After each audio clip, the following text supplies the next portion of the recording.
Alright. Sick, man. God damn. Alright, so I don't remember how this goes. What's the plan? Does this need to be like put something there, like foam or anything? Just metal on metal? And the rims. Fire.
So what is up, guys and girls? I am Mystery from NYC, and if you are new to the channel, I want to welcome you. It is day two that we are putting this build together, and we have some updates for you.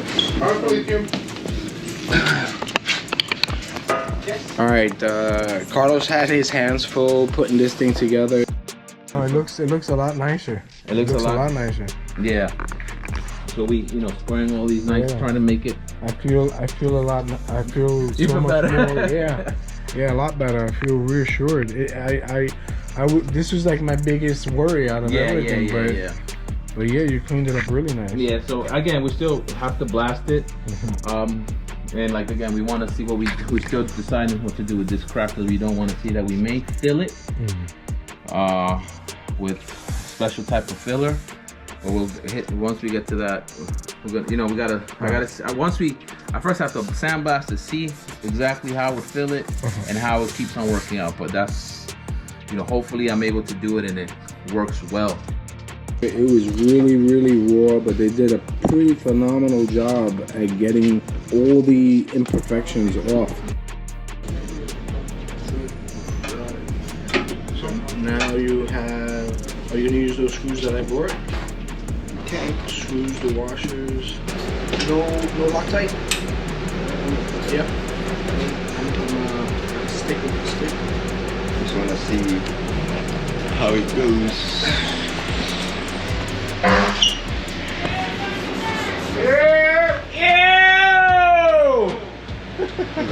Santos, yeah. Santito! It's Papi Muñaño. To the left. Okay, we will get one more. We're being on. Yes, go.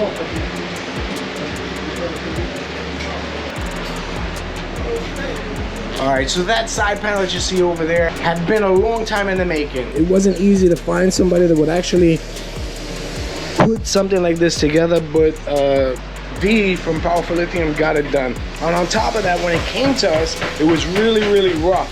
So we spent a lot of time trying to kind of smoothen out the edges and make it look good.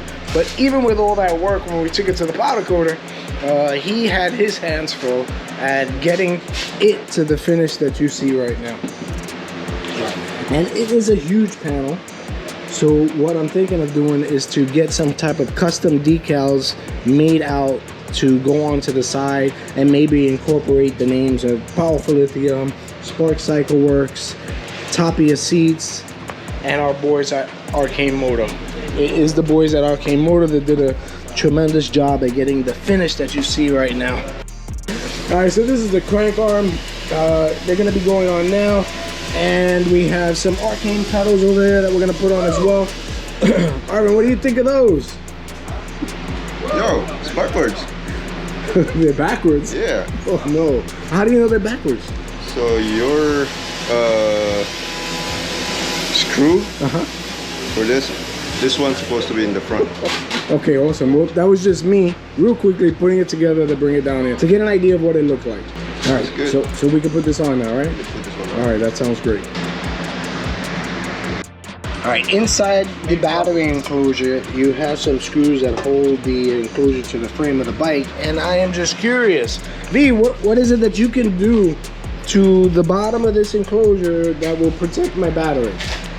On any bike, bottom on the on the closure or bottom of any bike, I like to put piece of foam or polycarbonate, very nice thick piece of polycarbonate. In your case, you have a couple of screw heads that sticking like 6-7 millimeters. Mm-hmm. So what I would do in the foam, because this is self-adhesive, so I would cut holes for the screw heads so that they sit around the screw, and I would do double layer, so screw will be so deep inside that no way that can touch the battery. Okay.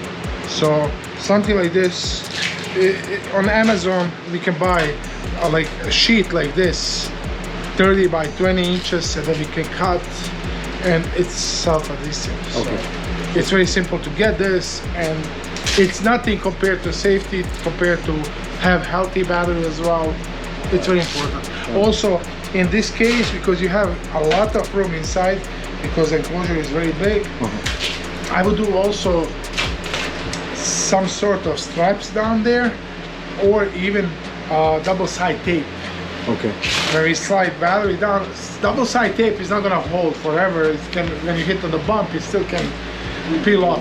But I would add like a double side tape and or Velcro tape. There is Velcro tape with the adhesive side. So you do that on the bottom, you do that on the top of the battery, and when you squeeze in, the battery will kind of sit in the place, and then also on top Velcro straps, and keep it. I got you. All right, so that's something that I didn't discuss. Originally, the plan for a battery, I thought would be great to have a 100 amp hour battery in this build. But I have two other bikes that I want to upgrade. It's a Suron and a Super 73. And just to cut costs down, what I'll be doing is putting my Onyx battery inside of this upgrade. All right, just to get an idea, what you see inside here now is a Powerful Lithium battery for a Super 73 RX, and you have all this extra space for all your other components. All right, so check this out. If I decide that the 51 amp hour battery isn't enough, I could always do a range extender, and I got plenty of room back here for a seat. Not bad. Arvin, Yes, sir. great job on the crank install. All right, so the crank is installed.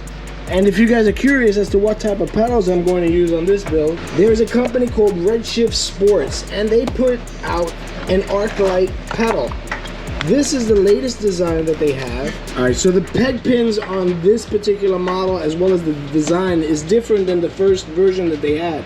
They're a lot more aggressive, so your feet can get good traction when you're on these. I fortunately have the original Arclight pedal at hand, so these definitely are a little bit wider, and if you look at the pins, they are a lot more aggressive, so you will definitely get better grip. All right, so these pedals make for the ultimate safety upgrade to your e-bike. They flash. I don't know if this has any battery power on them.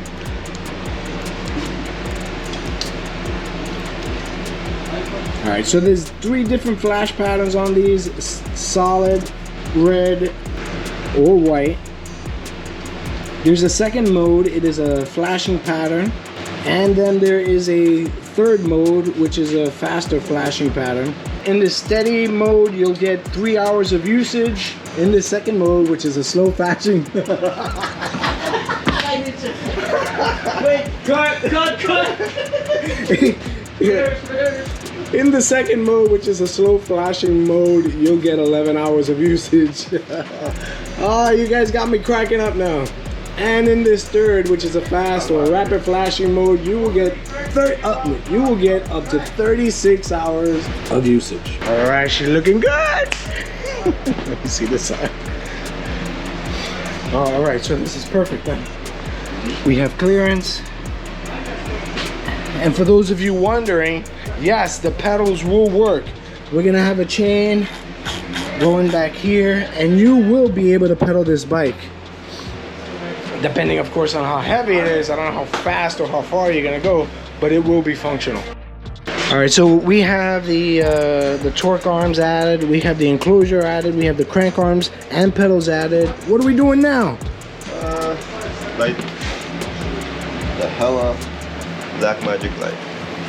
All right, so we're doing a headlight next. If you are thinking of adding a headlight like this to your e-bike, you might need something like this. This is a stem mount headlight bracket that I just picked up off of Amazon, and I will include the link in the description below. So I only have a few hours, Monday to Friday, to try and document the build. So that is about as far as we are getting today. Huge shout out to the guys over at Powerful Lithium for hooking me up with this build. Thank you again, Spark CycleWorks. Without you, this frame wouldn't be possible. Huge shout out to the boys over at ArcaneMoto. It looks amazing. Even the side covers came out great, despite the fact that you said that it was gonna be a lot of work to get them to look good. And a huge shout out to Tapia over at Tapia Seats. If you guys enjoyed this video, please don't hesitate and smash the like button, leave a comment, I get back to everybody. And if you want to, please subscribe. So until the next video, peace out everybody.